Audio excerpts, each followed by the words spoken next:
Erika arma son fusil, paniquée. Ce type est malade. Ces choses, elles ne sont plus naturelles.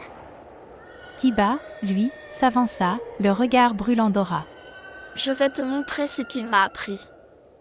Tu veux tester le fils de Ryu? Très bien.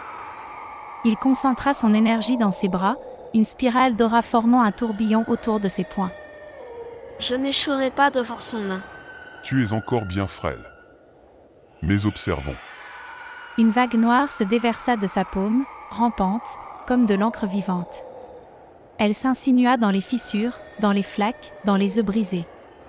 Soudain, des formes bougèrent. Des crabes énormes émergèrent de l'eau, mais pas comme dans les manuels, leurs yeux brillaient d'un éclat violet malsain, leur peau suintait un liquide noir, et des pics d'ombre jaillissaient de leur dos. Ce n'était pas prévu. Cria Erika depuis sa hauteur. Kiba, prépare-toi, ce ne sont pas des crabes normaux. J'avais remarqué.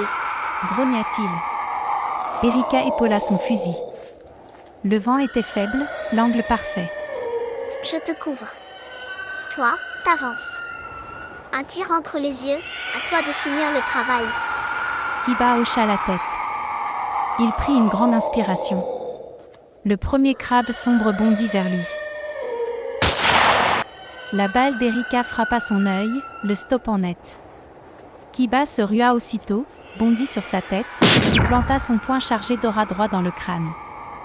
Le monstre s'effondra, secoué de spasmes.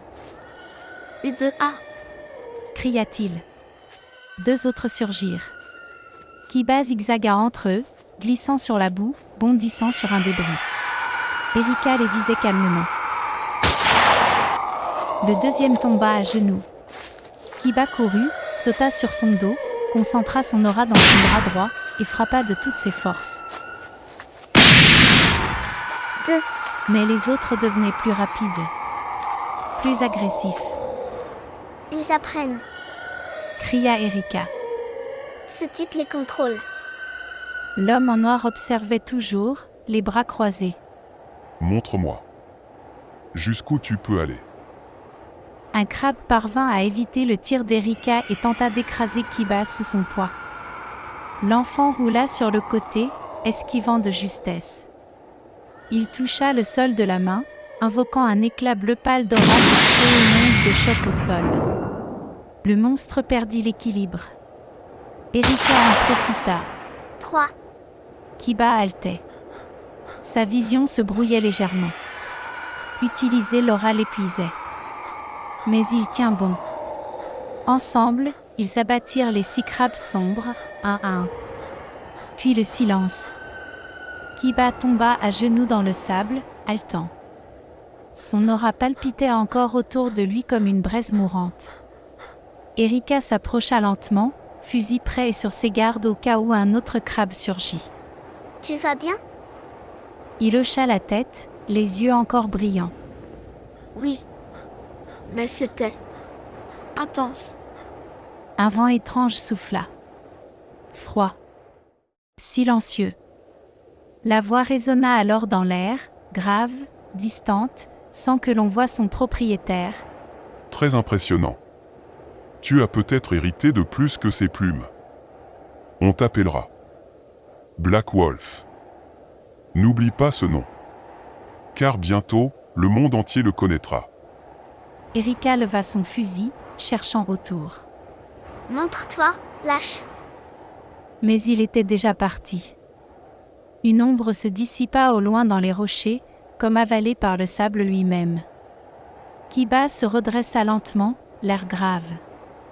Black Wolf, Il regarda son poing, encore fumant d'aura. c'est le début.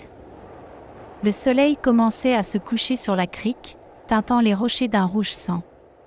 Kiba et Erika marchaient lentement sur le sentier menant à la ville. Les vagues se brisaient doucement, contrastant avec le tumulte qui régnait dans la tête du garçon. Erika, tu sais, ce type en noir, il a dit fils de Ryu. Il connaît mon père. Il a parlé du roi sombre. Tu sais qui c'est, toi? Elle garda le silence un moment, le regard perdu dans l'horizon. J'ai entendu le nain roi sombre 1 ou 2 fois dans les rumeurs. Un genre de force qui tire les ficelles de ce monde. Mais personne ne sait vraiment s'il est réel. Ou s'il est juste une légende pour faire peur aux enfants. Elle le regarda, plus sérieusement. Mais toi, t'es au centre de quelque chose de plus grand. Et ce gars en noir, il t'a appelé Black Wolf. Comme si t'étais une menace. Ou une pièce importante dans un jeu que personne ne comprend. Kiba serra les poings, pensif. Pourquoi mon père ne m'a rien dit? Pourquoi est-ce que je dois retrouver les 12 autres créatures primordiales? Pourquoi est-ce qu'on me regarde comme si j'étais dangereux? Il s'arrêta. C'est quoi? Ce monde? Erika le fixa longuement. Puis elle lui donna une tape sur la tête. Tu n'as que 6 ans. Respire un peu, loup noir. On va découvrir tout ça, un pas à la fois. Mais si tu continues à te battre comme ça, tu vas attirer l'attention de bien pire que des crabes mutants. Kiba releva la tête, un léger sourire aux lèvres. Alors, continue. Ouais. Mais d'abord, on va chercher notre récompense. J'ai bossé pour ça, moi aussi.